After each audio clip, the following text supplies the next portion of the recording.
now we are living in a new world. It's not the world which we are having before COVID-19. Concepts are changed, people are changed, the organizations have changed. Badi famous saying hai, if you're born poor, it's not your fault, but if you die poor, it's your fault.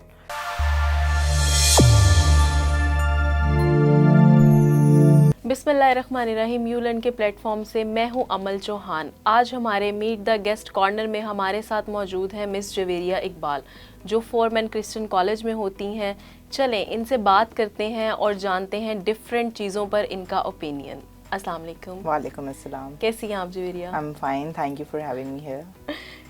Javeria, सबसे पहले तो मैं आपसे जानना चाहूँगी कि आप थोड़ा सा हमारी ऑडियंस को बताएं कि आप का जो है वो एजुकेशन किस डिपार्टमेंट से रही है, आपकी एजुकेशनल फील्ड क्या रही है, और फिर आपने ये एकेडेमिया को ही क्यों चूज़ किया?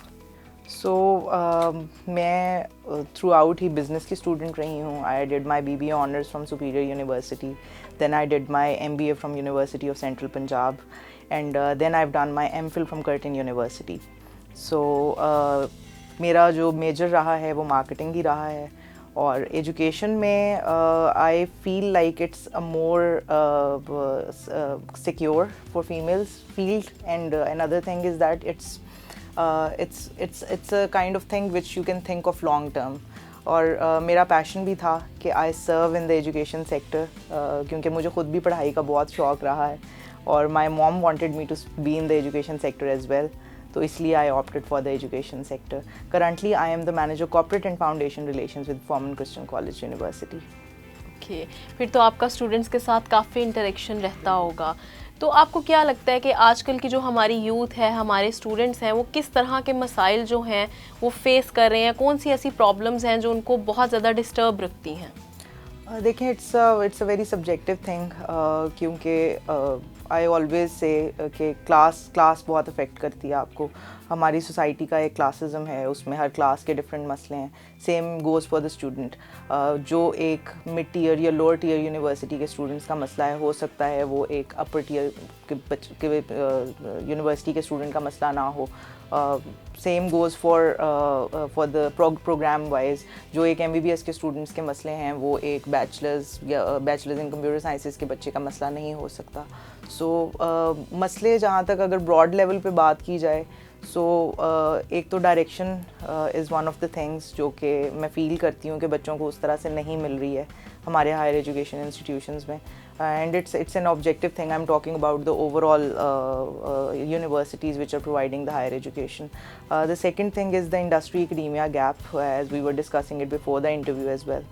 कि वो बहुत एग्जिस्ट करता है और उसको ब्रिज करने की कोशिशें तो बहुत की जा रही हैं, लेकिन प्रैक्टिकली आई बिलीव कि there is a lot of room for improvement, और it would help our students as well.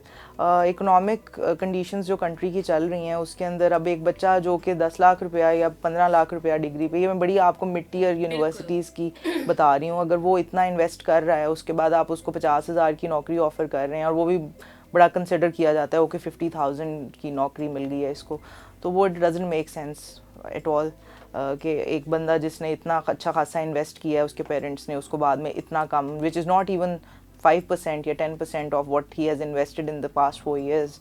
सो ये एक फ्रस्ट्रेशन मैं देखती हूँ यूथ में कि उसको अभी जेनजी को बहुत जल्दी है कि वो बहुत उसे अच्छी नौकरी मिले और वो 6 digits में सीधा जंप कर जाए, हालांकि 6 digits में जंप करना in Pakistan it's quite a thing these days.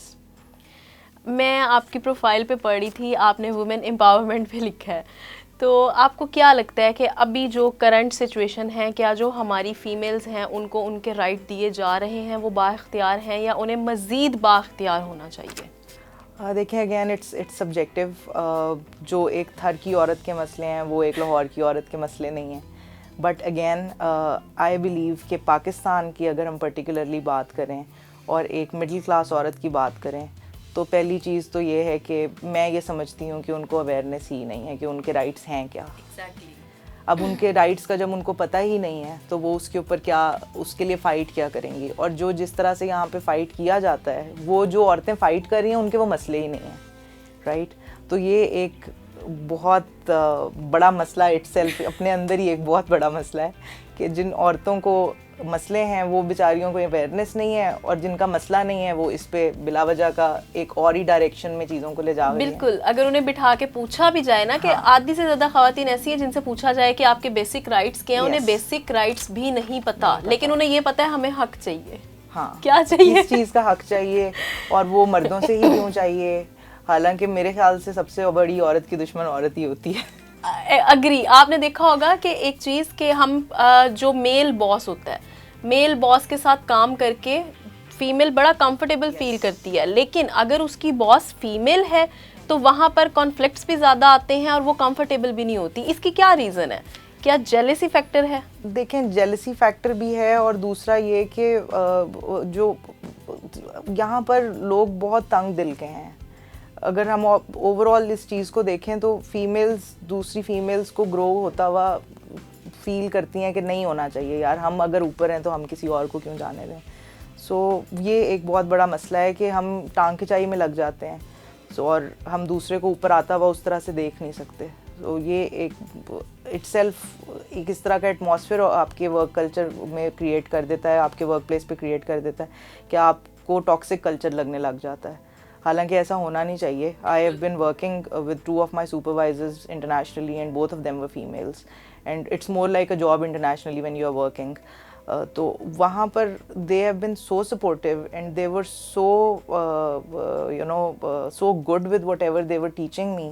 वहाँ पे टीचर स्टूडेंट रिलेशनशिप बिल्कुल भी नहीं होता। तो वो अगर आप इंटरनेशनली देखें तो मैंने तो बहुत अच्छी औरतें पाई हैं। हालांकि पाकिस्तान में भी at my work place my boss is really nice, वो सपोर्ट भी करती हैं, बहुत सारी चीज़ें इस तरह की हैं। लेकिन अगर मैं देखूं तो बहुत सारी फीमेल्स का ये कंसर्न है, और ये ज़्यादा छोटी ऑर्गेनाइजेशंस में होता है क्योंकि नीड्स नहीं सेटिस्फाई हो रही है। आप कोर को देखें जाके तो अल्टीमेटली एक जेलसी फैक्टर आ ही जाता है, क्योंकि कोई भी पेट भर के आजकल सो नहीं रहा। हम दिमागी गरीब कौम है। एग्जैक्ट, ये बहुत प्यारी बात कही है आपने कि हम दिमागी हमारे पास कितना भी आ जाएगा ना, अगर हमारे पास सोने का पहाड़ भी आ जाएगा फिर भी हम कहेंगे नहीं यार ये कम है और होना चाहिए। तो हम दिमागी गरीब कौम है।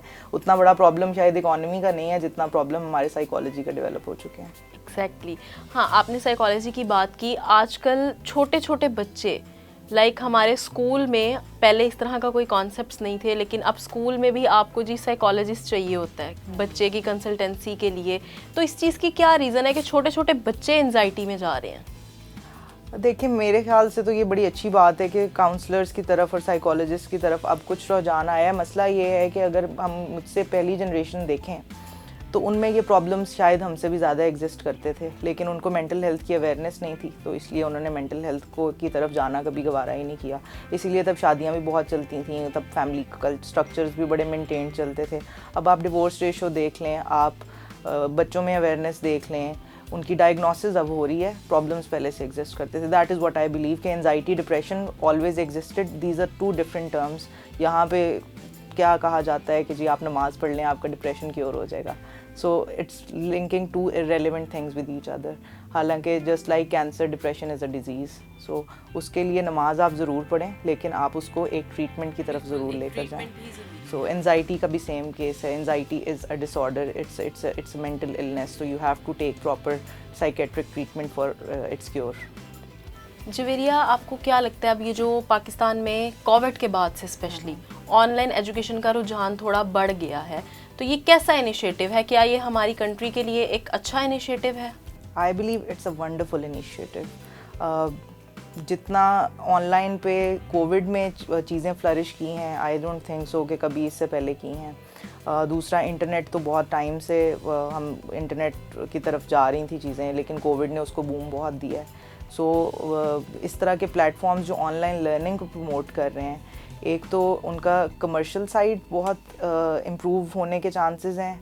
दूसरा ये कि it's now we are living in a new world, it's not the world which we are having before कोविड-19।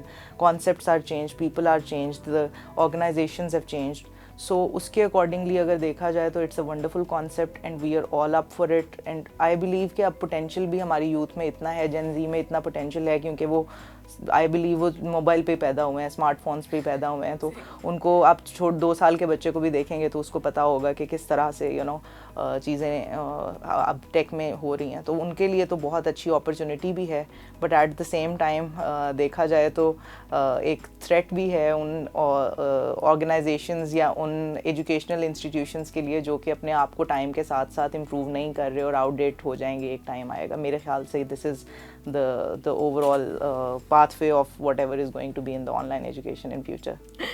जवेरिया, आप हमारी जो यूथ है उसको क्या मैसेज देना चाहेंगी जिससे उनको थोड़ी हेल्प हो सके अपना आगे करियर चूज़ करने में, या जो अभी वो प्रॉब्लम फेस करें उन सारी चीज़ों के लिए आपके लाइफ की कोई टिप्स जो आपके एक्सपीरियंस से हो?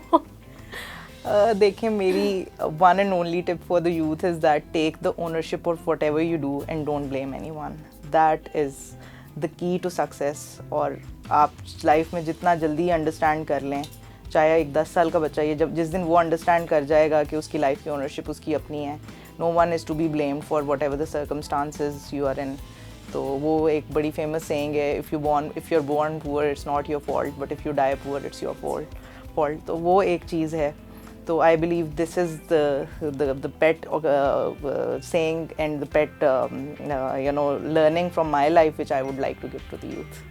Javeria, thank you so much for your precious time. आपने हमारे लिए इतना ज़्यादा टाइम निकाला, और स्पेशली सारी कॉन्वर्सेशन, एक तरफ इंटरव्यू एक तरफ ये जो आपने टिप दी है ना, ये बहुत अच्छी टिप है। तो थैंक यू सो मच। इसी के साथ अमल चौहान को दीजिए इजाज़त, फिर मिलते हैं एक नए इंटरव्यू के साथ। अल्लाह हाफ़िज़।